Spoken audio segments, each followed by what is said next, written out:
Alhamdulillah wassalatu wassalamu ala Rasulillah wa ala alihi wa sahbihi wa man wala. Assalamualaikum warahmatullahi wabarakatuh. Waalaikumsalam warahmatullahi wabarakatuh. Saya minta izin lagi satu kali untuk ke dalam sebab saya rasa masih lagi kuat sangat. Terlalu kuat dan takut nanti dekat atas ganggu kelas. Okey, Ustazah. Saya bernafas pun bergana.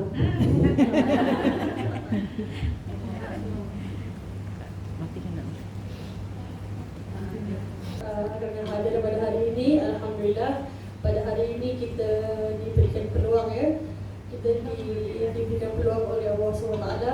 Kalau kita masih lagi hidup lagi, kita masih dapat bernafas lagi, yang boleh kita direzekikan untuk bertemu dengan tarikh yang paling special sekali dalam hidup kita, iaitu 12 Rabiul Awal, yang mana 12 Rabiul Awal ni merupakan kelahiran Nabi kita, Nabi Muhammad SAW. Kalau kita selalu celebrate birthday kan, ataupun kalau siapa yang sudah menikah, kita akan celebrate anniversary kan, ataupun birthday anak-anak, lagi pentinglah untuk kita ingat, untuk kita memperingati, untuk kita menyambut kegembiraan dengan penuh kegembiraan, dengan penuh kerinduan tentang kelahiran Nabi Muhammad SAW. Dan antara perkara yang kita sedang lakukan, iaitu kita mengamalkan sunnahnya, iaitu kita mempelajari perkara-perkara yang dapat menghindari daripada kita mendapatkan penyakit-penyakit hati. Okay? That's why kita belajar pada hari ini, kita sambung sambungan daripada bulan lalu, iaitu tentang penawar bagi hati. Topik hari ini tentang perut.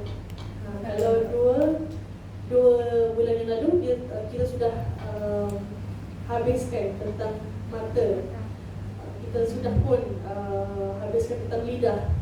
Sekarang kita akan masuk bab tentang perut. Sudah makan misalnya perutnya? Alhamdulillah, perut saya sudah Sedapnya. perut anda semua sudah. Alhamdulillah. Oh, ada yang tidak color tidak sama color. Mungkin lupa dia. Lupa. Lupa. Mungkin kena beli lepas ni. Kena beli gelang lepas ni. Okey, kita sambung pada hari ini insya-Allah. Tapi sebelum itu kita mulakan dulu dengan majlis kita, dengan kita membaca ummul kitab Al-Fatihah, supaya kita mendapat keberkatan dalam majlis hari ini, dan kita dinaungi oleh rahmat Allah Subhanahu wa taala. Amin. Al-Fatihah. A'udzu billahi minasy syaithanir rajim. Bismillahirrahmanirrahim. Alhamdulillahi rabbil alamin. Ar-Rahmanir Rahim. Maliki yaumiddin. Iyyaka na'budu wa iyyaka nasta'in. Ihdinas siratal mustaqim. Siratal ladzina an'amta 'alaihim ghairil maghdubi 'alaihim waladdallin. Amin. Baik. Bismillah. Astagfirullahaladzim. Baik, slide yang pertama tentang proses pembersihan diri. Saya dah cakap every time saya akan berikan penerangan ini berkali-kali, berulang kali supaya kita tahu peringkat-peringkat ini sangat penting dalam pembersihan diri kita. Maksudnya bila kita nak bersihkan diri kita nak buang perkara-perkara yang tidak baik, kita harus lalui. Tidak ada orang yang tidak boleh lalui benda ni. Kalau kita nak jadi orang yang baik, kita nak menjadi orang yang beriman kepada Allah, lebih bertakwa kepada Allah, kita perlu menjalani proses ini. Okey? Kalau kita nak jadi kaya, boleh tak kita kaya tapi tak buat apa-apa usaha? Tak boleh. Kecuali kalau memang dah direzekikan lah. Betul tak? Tiba-tiba memang dilahirkan memang keluarga yang kaya. Dia memang kaya lah. Tapi itu pun bukan duit kita kan, duit parents kita, orang tua. Tapi kalau logically kalau kita nak jadi kaya, kita kena usaha.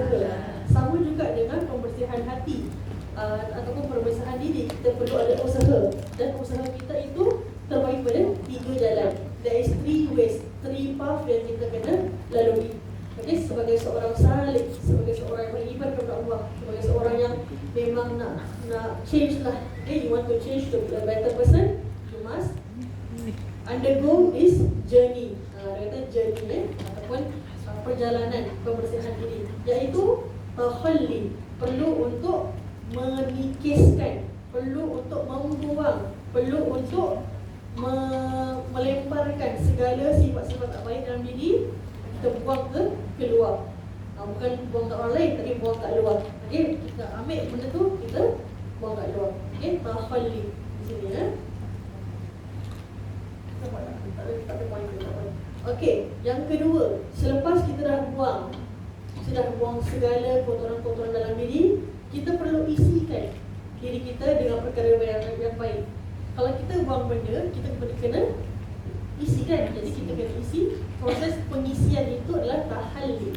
Okey, tahalli, jangan keliru ya. Tahalli itu kita buang. Tahalli kita hiasi, kita isi dengan perkara-perkara yang baik. Dan yang akhir sekali, tajalli. Tajalli ini dia merupakan proses yang mana antara abadi, antara hamba dan juga Allah Subhanahu Wa Taala. Apa yang Allah nak kasih dekat dia, itu adalah tajalli. Contohnya, kita nak berubah, kita solat, kita puasa kan. Kita bukan orang yang berpuasa kononnya, contoh kita bukan orang yang kuat solat, selalu tinggal solat. Bila dah maaf kata dah berumur, baru kita rasa macam alamak, kena solat, kena qada. Jadi kita pun mulai ada kesedaran tersebut. Alhamdulillah, sebab Allah memberikan kesedaran tersebut pada kita walaupun kita sudah lanjut usia. Okay, itu lebih baik daripada kita lanjut usia tapi kita masih lagi lalai dengan perkara dunia. Sampai kita meninggal dunia, kita pun dihanyutkan dengan perkara-perkara yang tak baik dan tak sempat untuk bertaubat. Okay? Jadi kita tahu yang kita perlu perbaiki. Jadi kita buang segala perkara-perkara yang tak baik. Lepas tu kita isi perkara-perkara yang baik, kita solat, kita pergi kelas, kita lihat YouTube mungkin ustaz-ustaz kan. Alhamdulillah, itu semua pengisian yang baik. Dan tajalli ni pula, contohnya sekiranya kamu sampai sekarang, daripada awal kamu hijrah sampai sekarang, kamu mampu untuk melakukan itu secara continuously. Maksudnya kamu dapat istiqamah. Itu adalah tajalli. Okey, istiqamah itu merupakan perkara yang Allah kasih pada kamu. Bukan sebab usaha sendiri Usaha yes, tapi sebab Allah memberikan usaha itu, memberikan that kind of power to you untuk kamu istiqamah. Bukan sebab aku paling bagus sebab aku ni istiqamah.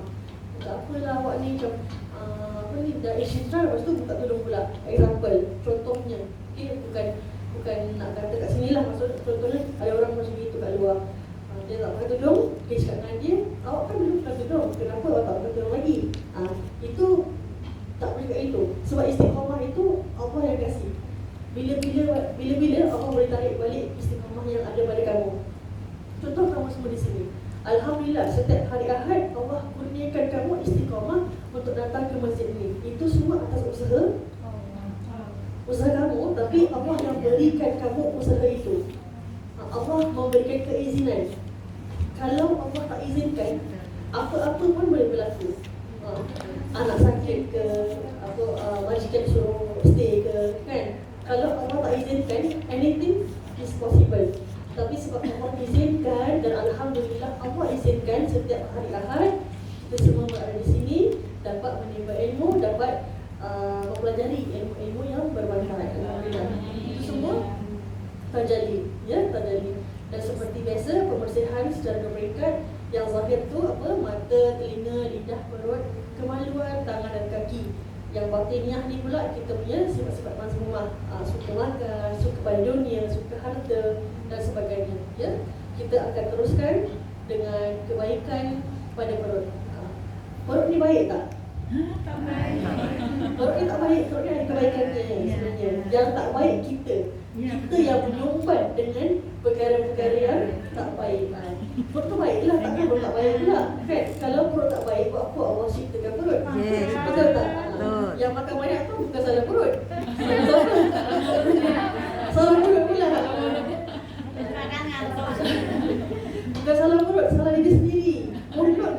terpaksa makan.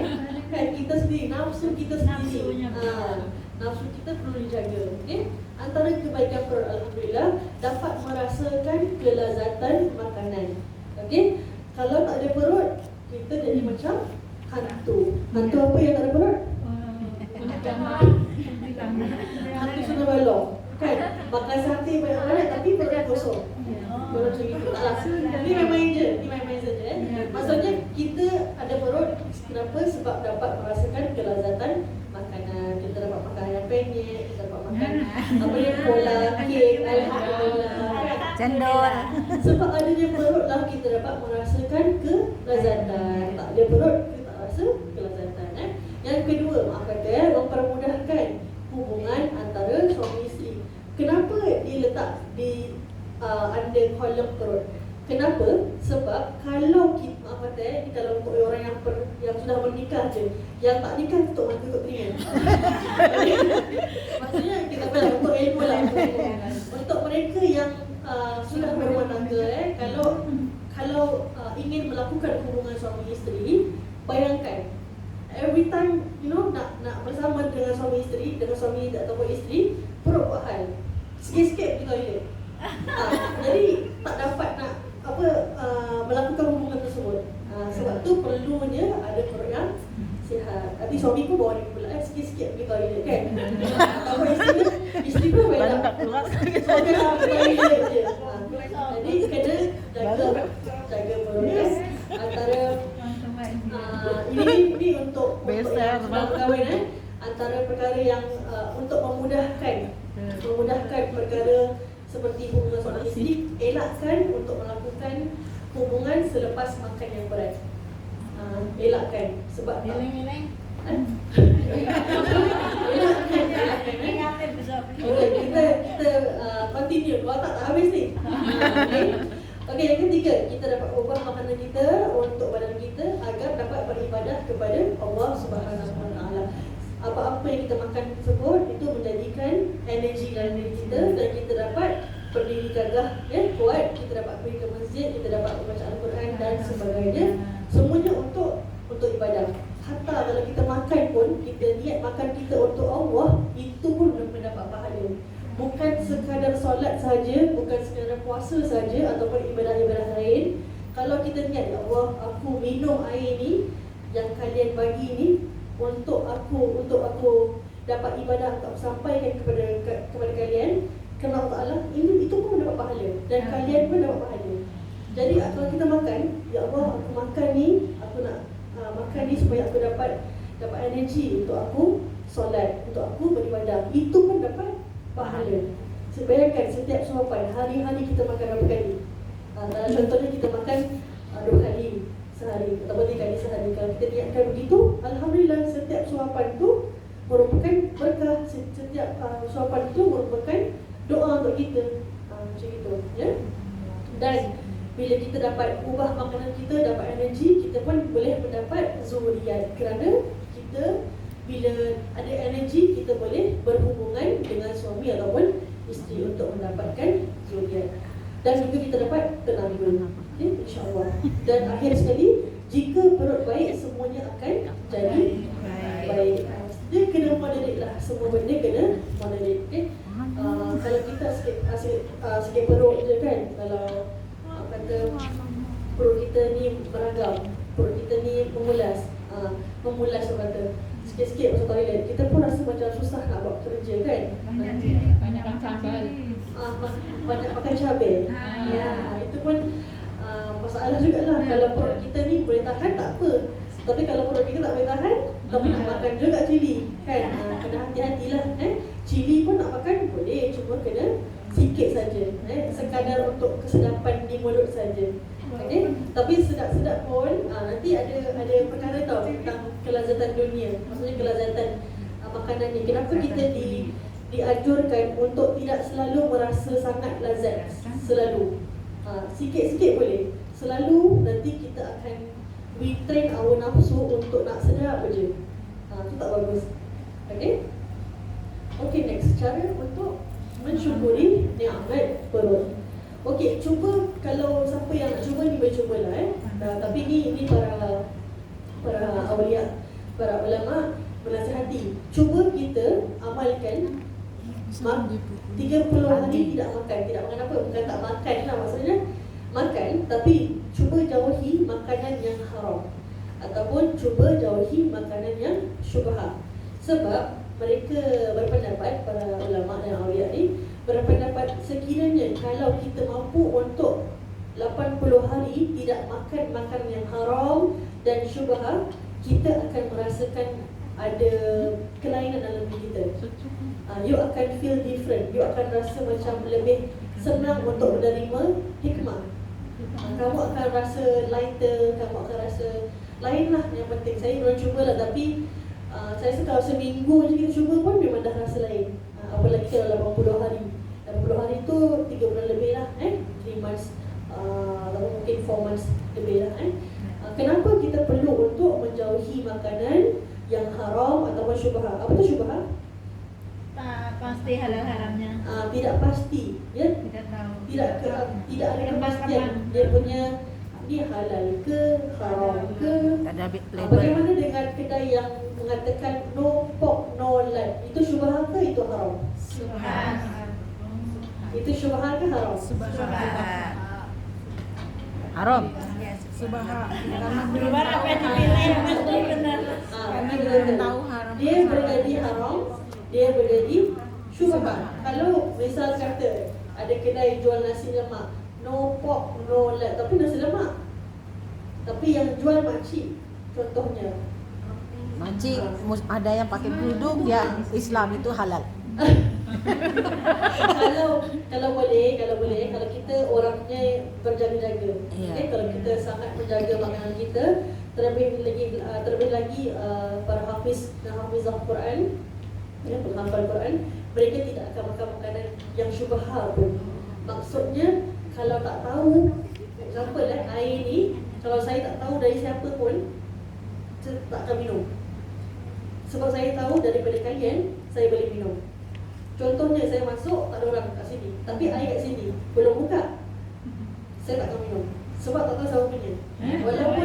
Walaupun halal, ada halal kan di sini? Iya. Halal. punya Sebab apa? Takut orang punya. Satu, bukan sebab syubhat tau, takut orang lain punya. Tapi yang tadi punya kedai nasi lemak tu, no pork no lard, sebab dia syubhat. Dan dia punya tu haram kalau memang ternyata ada makanan yang tak halal. Sebab tak ada halal logo. Jadi dalam Singapura, di Singapura perlu untuk ada halal logo, kecuali kedai itu dia letak Muslim owned. Maksudnya kedai itu dimiliki oleh bangsa Melayu Islam, ataupun mungkin bukan bangsa Melayu tapi memang agama Islam lah. Itu boleh. Okey, selagi mana ada halal logo, dia masak makanan Cina ke, masakan Thailand ke, masakan apa-apa pun, kalau ada halal logo dipastikan oleh pihak turis dan memang halal lah kedai itu. Tak ada keraguan.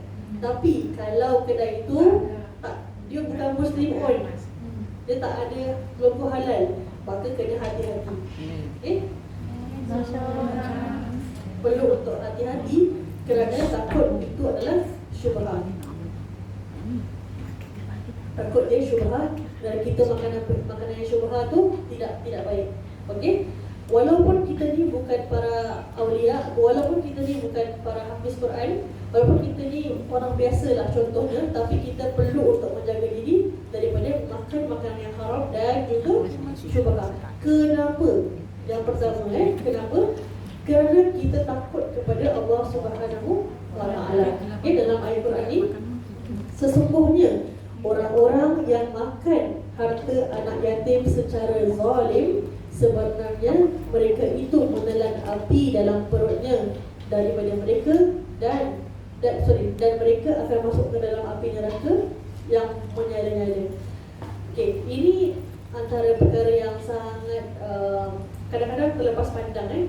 Kalau kita ada saudara mara yang kematian, jadi anak-anak mereka sudah menjadi yatim kan.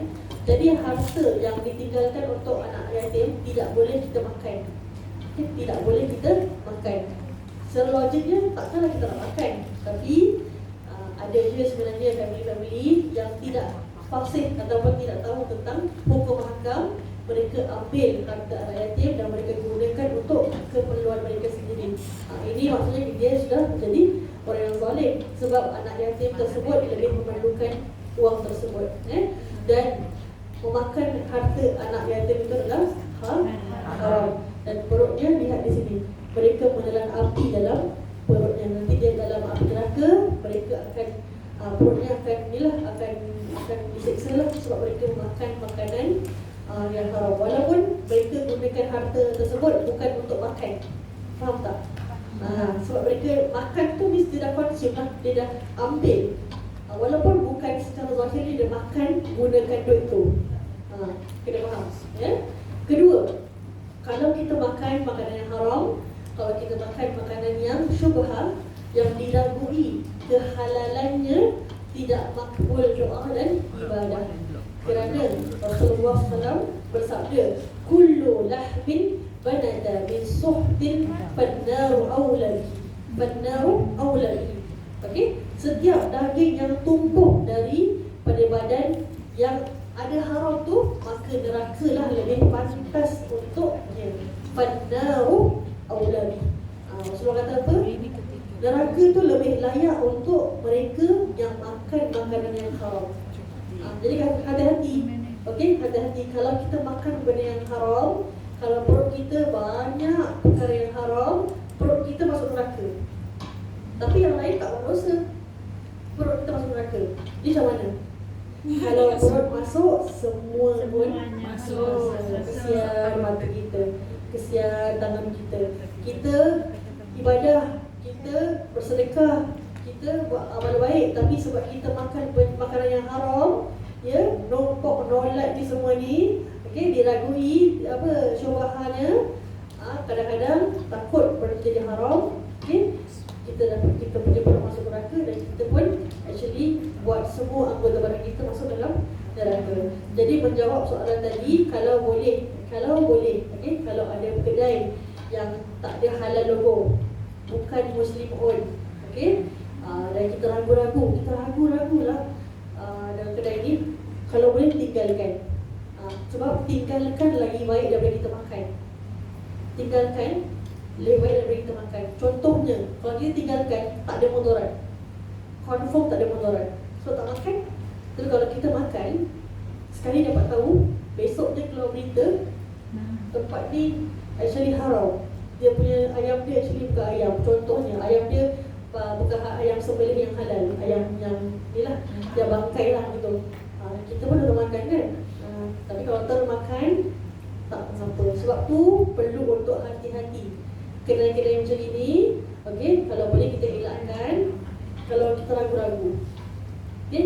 Kalau makcik tu kata, saya makan contohnya, makcik betul ke dia halal, tak ada logo halal pun, saya check langsung. Kalau confirm, kalau kamu kenal makcik tu, kamu tahu makcik tu memang orang yang solehah lah gitu, dia memang tak akan tipu kamu, maka bolehlah untuk kamu makan, okey. Tapi kalau kamu macam tak yakin kan, kamu nak menjaga, jadi kalau boleh jangan, okey. Banyak sangat perkara-perkara yang halal sebenarnya kat luar, nak cari je sebenarnya, okey.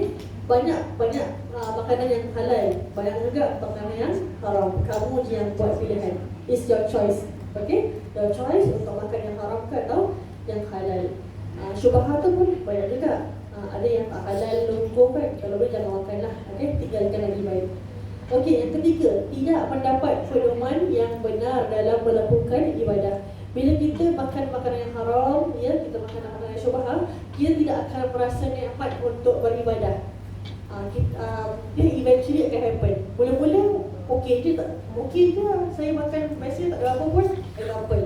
Tapi eventually dia akan buat kita jatuh sebenarnya daripada kita buat ibadah. Kita akan rasa malas, kita akan rasa lain lah, sebab kita tak menjaga perut kita. So one of the thing that is very important untuk kita jaga perut kita, sebenarnya untuk kita menjaga ibadah juga. When we jaga perut kita, kita jaga ibadah kita, amal ibadah kita. Ya. Keempat, Kalau kita makan makanan yang haram dan juga kita makan makanan yang syubhah, kita punya ibadah tidak diterima. Okey, orang yang makan makanan yang haram dan yang syubhah ditegah daripada mengerjakan kebaikan. Faham tak? Orang ni dia makan syubhah, dia makan benda yang haram. So dia tak payah buat baik pun tak apa. Faham tak? Faham? Maksudnya kalau orang tu makanan, maaf katalah dia makan ABI. Contoh. Kita cakap dengan dia, kalau dia tak payah salam tak apa. Boleh tak? Tak. Boleh tak? Sampai saja. Untuk kita mungkin taklah kalau untuk orang yang lebih dewasa, untuk orang yang berilmu, untuk orang yang untuk alim aulia, kita orang tu kena tegur. Kena tegur kalau kamu makan benda ni pun, kamu ibadah pun tak guna sebenarnya. Sebab tak terima. Allah tak terima. Example Alhamdulillah kamu minum arak. Lepas tu kamu solat. Tak diterima sebenarnya solat kamu. Sebab yang hanya dapat kepenatan. Sebab kamu tahu yang kamu buat tu haram. Disclaimer perlu diingatkan. Ini untuk orang yang betul-betul dia tahu yang dia makan haram dan dia buat yang baik tu. Kalau dia minum, contohnya di siang hari, di malam hari dapat hidayah, dia terbuka pintu hati dia untuk bertaubat dan bertaubat. Okey, itu tak apa. Itu berkemungkinan Allah menerima taubat dia dan ibadahnya terima. Tapi kalau ini untuk mereka yang ayat ni untuk mereka yang memang terang-terangan pagi minum, malam ibadah sebab kononnya merasakan yang arak tu bukan haram. Walaupun terang-terangan memang haram. Ini kena jaga. Sebab kalau dia buat macam mana baik pun, kalau dia tetap consume, dia makan benda haram, dia minum benda haram, dia tidak dapat apa-apa pahala pun kecuali kepenatan sahaja. Sia-sia saja. Nanti dekat akhirat, okey, dia datangkan dengan amalan-amalan dia, tapi Allah kata apa? Disebabkan kamu makan benda yang haram, semua kamu punya amalan dihapuskan. Na'udzubillah min dzalik. Sebab tu perlu hati-hati apa yang kita makan, sangat hati-hati. Okey, kalau kamu tahu kamu boleh dari kedai yang halal, tak apa, it's okay. Kalau orang kasih hadiah makanan, kamu tahu dia tu orang yang baik, it's okay, diterima, bolehlah. Okey, jangan sampai ni halal tak? Every time orang kasih makanan, ni halal tak? Ni pola ni bagus tak? Macam tu. Example ada macam itulah. Okey, kalau kita bersifat hati-hati pun, kita jangan tunjuk ke orang. Kita kena apa ni? Check sendirilah. Orang tahu Rasulullah sallallahu alaihi wasallam bersabda, "Innallaha tayyibun la yaqbalu illa tayyiban." Sesungguhnya Allah itu maha baik. Okey, dan dia tidak menerima sesuatu melainkan yang baik sahaja. Silakan minum, tak apa. Tak apa. Untuk saya tak kisah. Nak minum pun boleh tak? Tapi kalau untuk orang lain, kalau untuk ustaz-ustaz lain, okey, kat luar, kena jaga adab. Okey, dengan saya tak kisah, saya okey. Okey.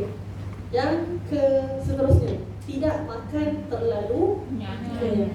So kalau kita makan terlalu kenyang, apa jadi? Macam sekarang lah.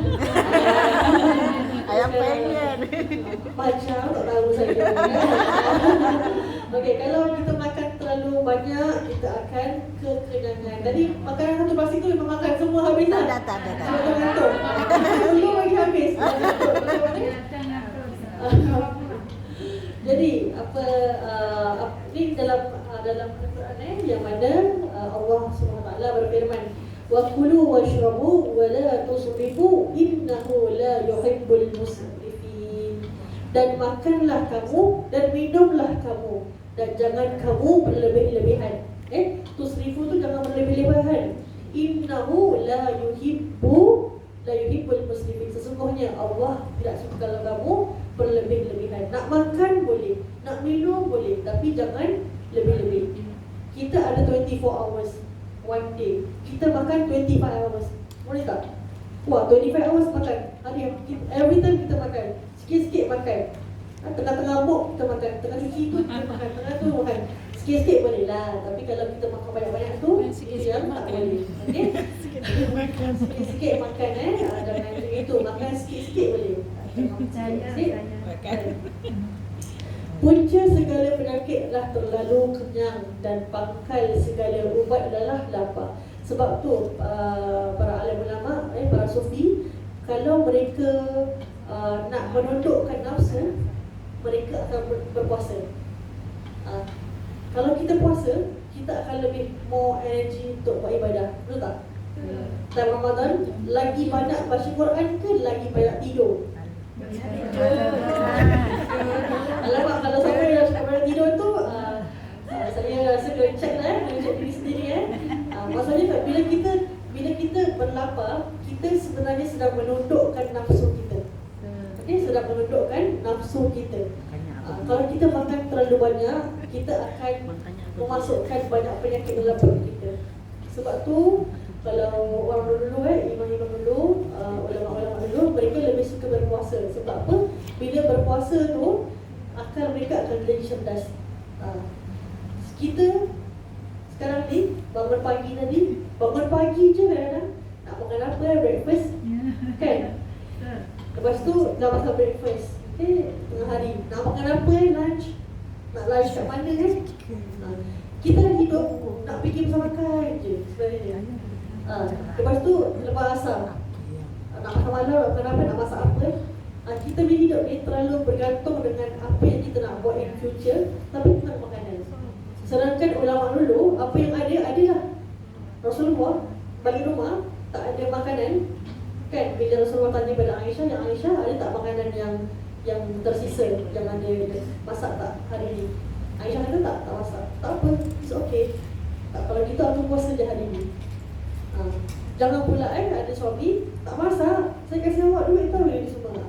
Maksudnya kena faham kondisi isteri, kena faham kalau isteri tu pernah nak masak. Okey, tapi jangan kita marah gitu. Okey, yang seterusnya, perut yang kenyang itu menguatkan syahwat dan membantu tentera syaitan. Bila saya kata perut yang kenyang tu, ia kerana kenyang makan halal tau. Perut yang kenyang tu maksudnya kenyang dengan makanan halal sekalipun tidak bagus, sebab dia akan menguatkan syahwat. Apalagi kalau kita kenyang dengan makanan yang haram, lagi dah tak boleh. Okey, bila kita terlalu kenyang, kita syahwat akan kuat, kita akan membantu syaitan untuk senang tergoda, untuk senang kita digoda. Bila kita kenyang, apa kita buat? Selalu Tidur, ngantuk,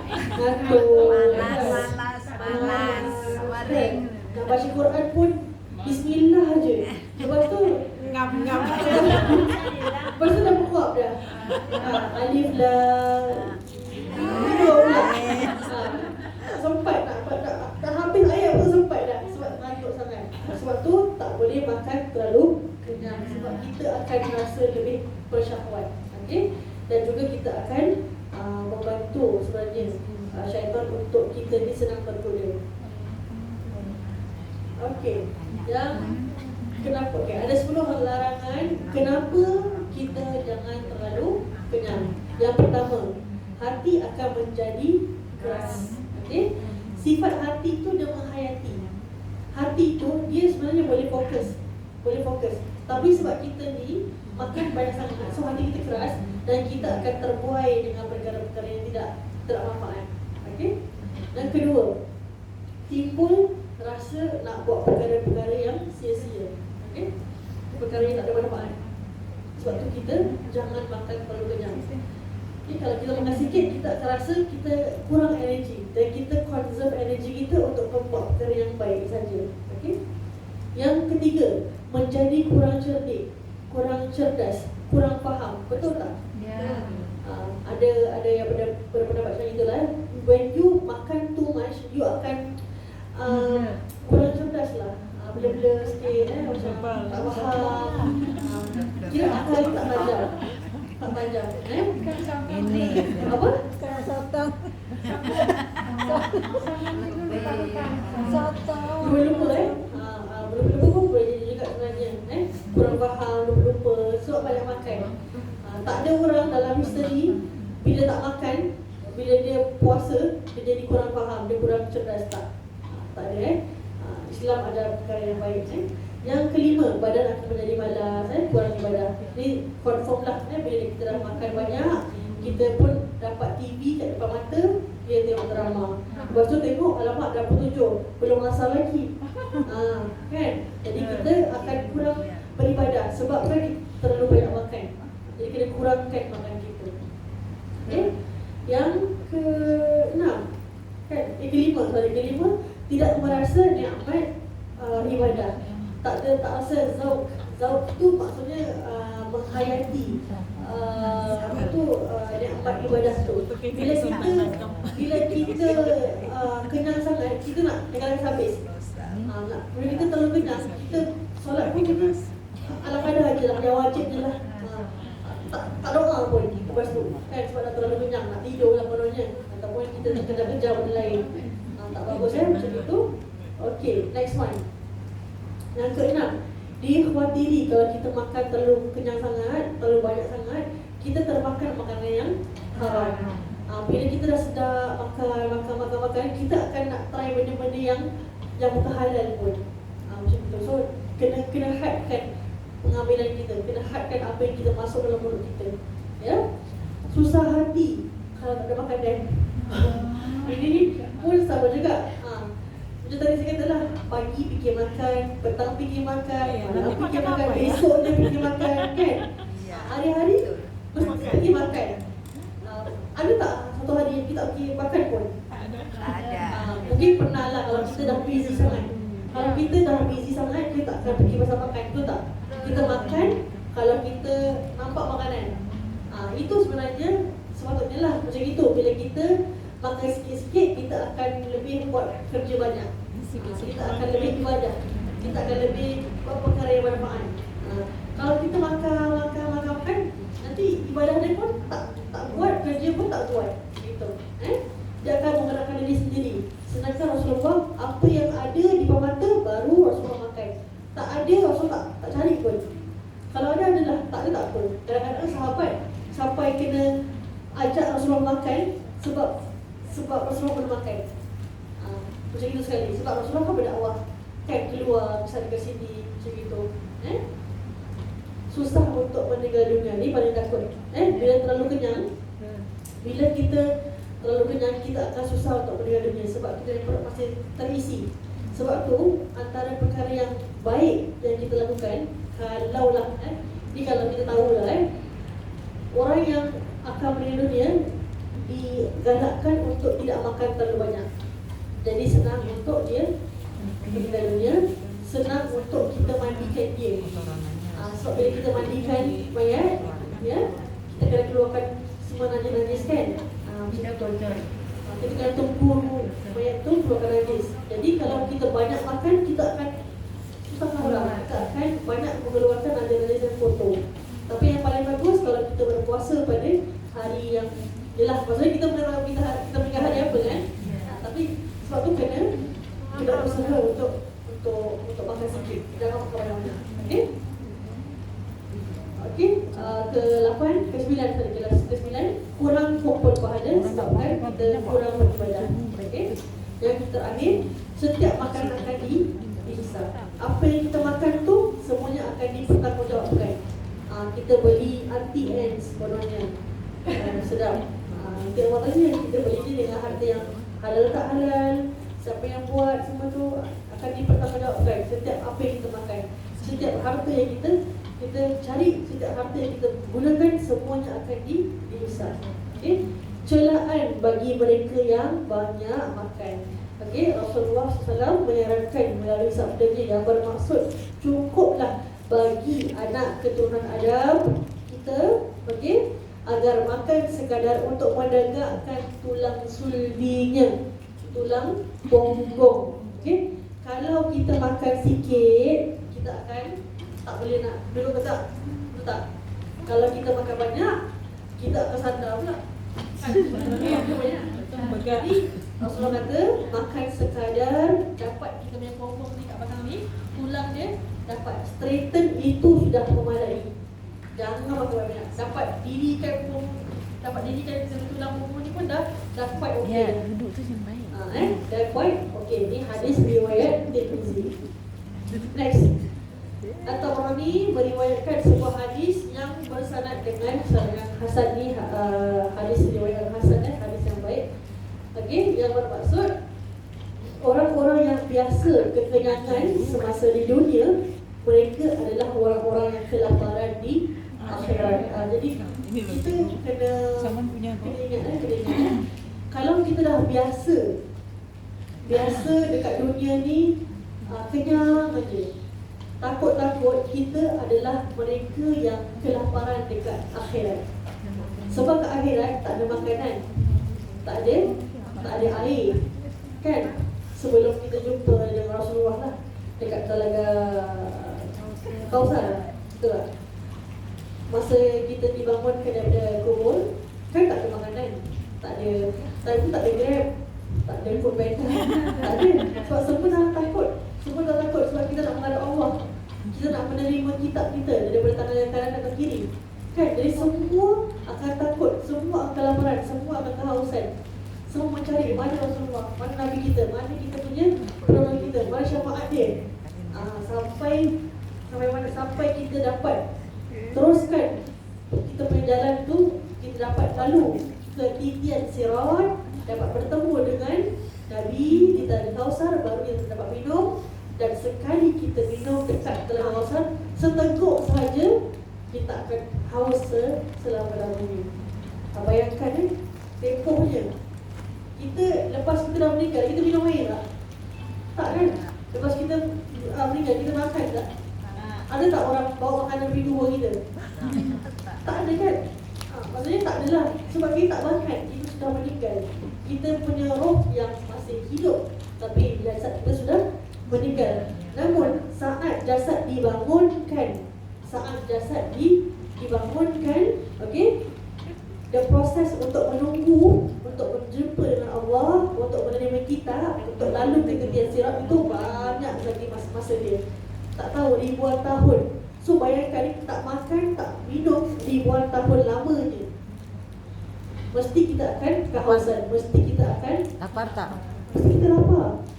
Untuk mereka, dasar hati-hati, untuk mereka yang selalu dah kenyang dekat dunia, dekat akhirat dia akan paling orang yang paling lapar. Sebab tak biasa dia kelaparan, tak biasa dengan kelaparan. Okey. Yahya bin Musa Al-Razi berkata, barang siapa yang banyak kenyangnya, maka banyak dagingnya. Banyak daging.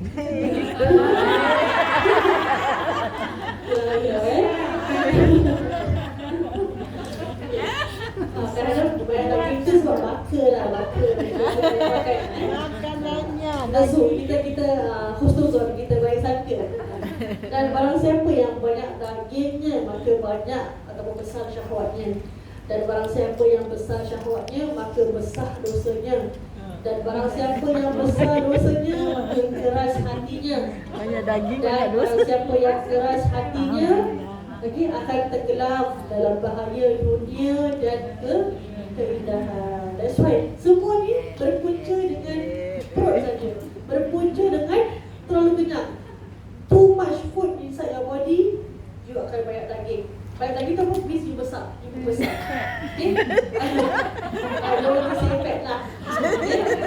So bila kamu sudah besar, kamu akan ada syahwat banyak. So, kamu ada energy. Okay? Bukan syahwat yang itu. Selalu salah faham kan? Itu syahwat tu. Maksud syahwat tu keinginan untuk bermaksiat.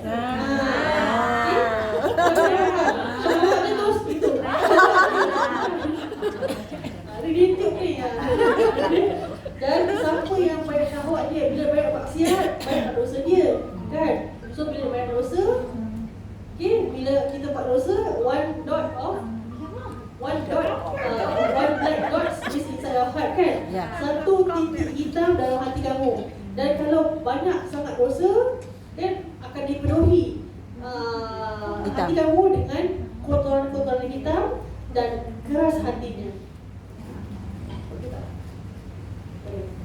isteri saya. Boleh. Okay.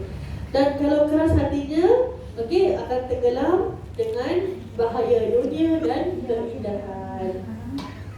Ini majikan juga ya? Bukan anak. Saya boleh teruskan Ya. Okey, kunci kebahagiaan. Okey, kalau nak bahagia macam mana? Menurut Imam Al-Ghazali, kunci kebahagiaan kenalah kita kena sederhana. Okey, moderate in every single thing. Makan sederhana, sikit-sikit saja. Okey, minum sikit-sikit saja. Buat apa-apa pun sikit-sikit saja. Tapi kalau boleh kita beramal, jangan sikit-sikit.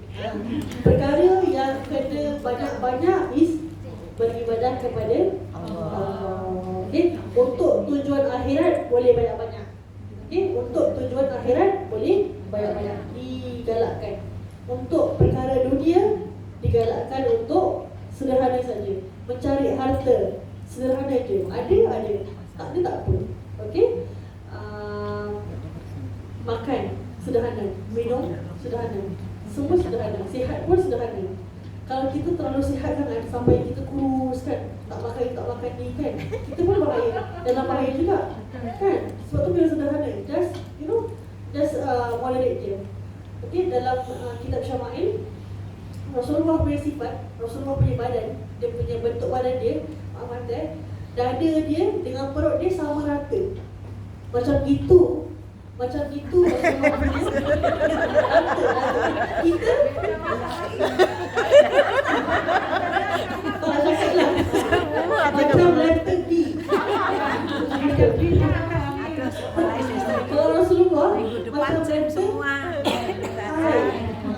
Maksudnya ramping, maksudnya tidak moncet, macam itulah. Okey. Jadi kita ikut contoh Rasulullah lah. Rasulullah punya badan sangat sihat. Jadi kita lepas ni jangan tengok orang pula. Ada sunnah ni. Kalau macam itu kan, biarkan, tak apa. Maksudnya tahulah sendiri nak tahu sendirilah macam mana. Okey, seterusnya ni saya sendiri yang ini slide kecil. Okey, cara minum dan cara makan mengikut sunnah Rasulullah sallallahu alaihi wasallam. Okey, pertama sekali contohnya bila kita minum air, okey, setiap tegukan kita kena baca kalau boleh, okey, kita baca bismillah. Nak minum ni, kita baca bismillah. Minum. Okey, kalau boleh setiap kali kita nak makan, setiap kali kita minum, kita baca bismillah. Setiap kali ke? Kalau boleh digalakkan, disunahkan untuk buat setiap kali. Kalau saya makan banyak, takkan nak minta bismillah. Siapa suruh makan banyak? Maksudnya kalau boleh kita baca bismillah tu setiap kali nak suap makanan, setiap kali kita minum. Dan kalau boleh kita ucapkan alhamdulillah selepas kita dah makan dan selepas kita minum. Contohnya bismillah, minum. Alhamdulillah. Bismillah. Betul, macam itu Dan dimakruhkan kalau kita minum seperti unta. Kenapa? Macam mana unta minum? Unta minum bergelen-gelen kan? Maksudnya unta minum non-stop. Unta kan dia nak kena penuhkan dia punya kan, ada ham kan? Dia punya ham tu nak isi air. Sebab unta tak boleh, memang dia punya fizik dia macam gitu. Dia kena minum air yang banyak. Sebab dia nak kena merantau dekat padang pasir kan. Jadi bekalan dia tu is air. So dia kena minum air banyak sangat. So makruh untuk minum seperti unta. Minum air sampai habis. Okey, makruh. Tak bukan haram, tapi makruh. Kalau menjejas kesihatan, itu benda haram lah. Okey. Kalau boleh jangan minum macam unta. Okey. Daripada Anas ibn Malik radhiyallahu anhu berkata, okey, yang bermaksud ada pun Rasulullah sallallahu alaihi wasallam bernafas 3 kali ketika minum. Okey, baginda berkata itu melegakan dan bersih dan bermanfaat.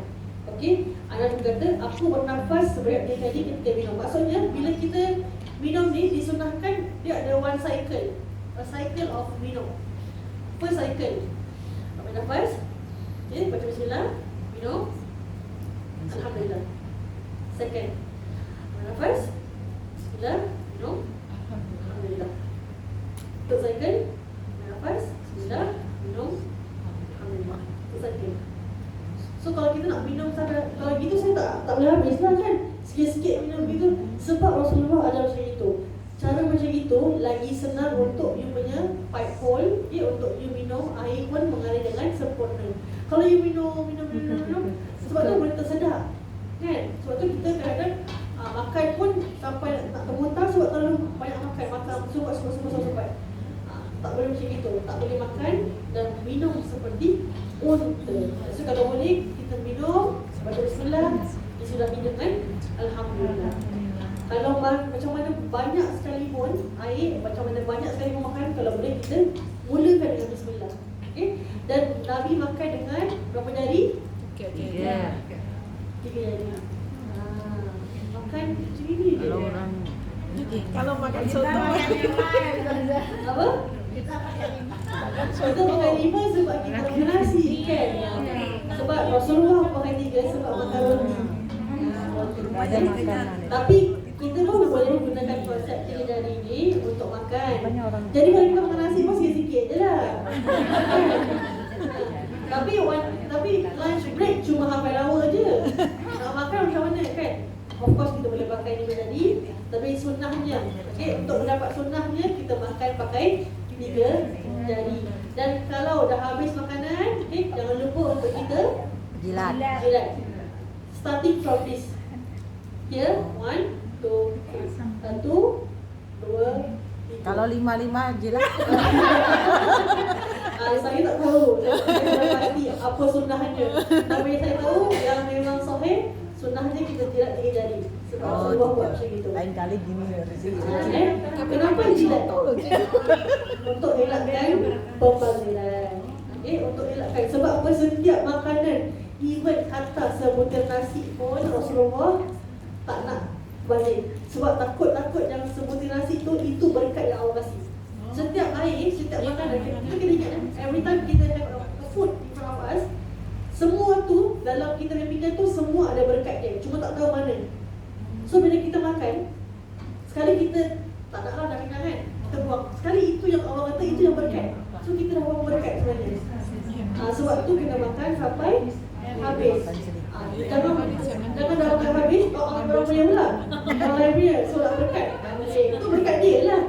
Berkat kita dah berkat. Kita habis kan kita punya dulu. Jangan makan orang punya. Okey? Baik.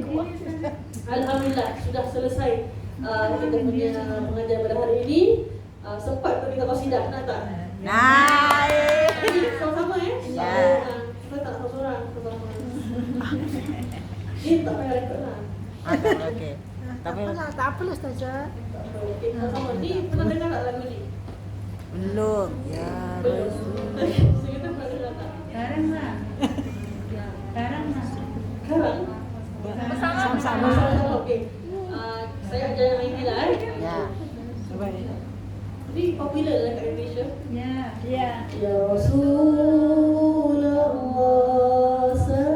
salamun alaih ya Rafi'a syani wa darati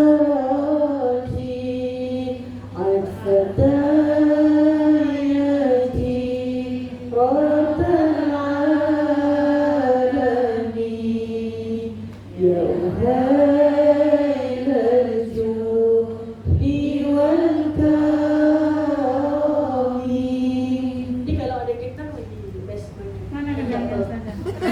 siapa yang tahu main?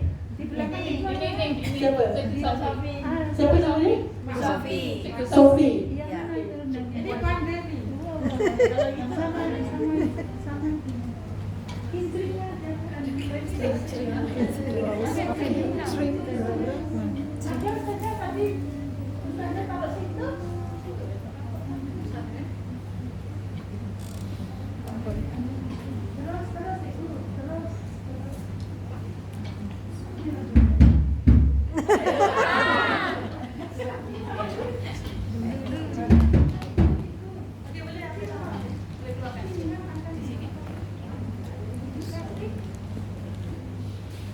Sudah.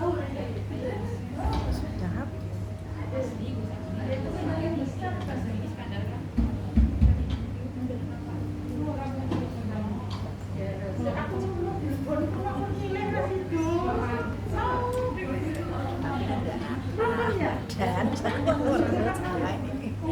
depan belakang Nilai orang. seling Mbak Wah, Beli. ini bisa ya.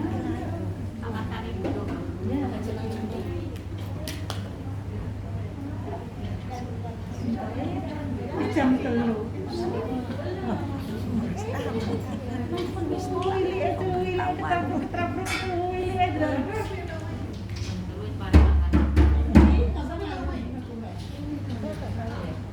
ada selang kan? Ada kecil, ada besar kan? Cukup lah ini lah perlu langsung dan di jadul sampai yang lima bola. Itu naik. Apa KPK itu tuh mau terbuka? Tak Ada. Mana ada? tak bisa. Ada yang kecil ada. Bisa. Enggak, itu kita sudah ini aja Sasa. Dalam lemari situ ada lemari, Pak Sundri, tak lemari situ. Tak boleh. Lah ada lah. Boleh. Boleh. Boleh. Boleh. Maksudnya tak ada yang bisa. Tak ada yang bisa. Gini ya, Pak. Nanti yang lain semua just baca yang ini saja. Yang lain semua saya akan baca semua. Okay? Ya, baik. Boleh sama-sama? Baik. Boleh? Baik. 1, 2, 3. Ya Rasul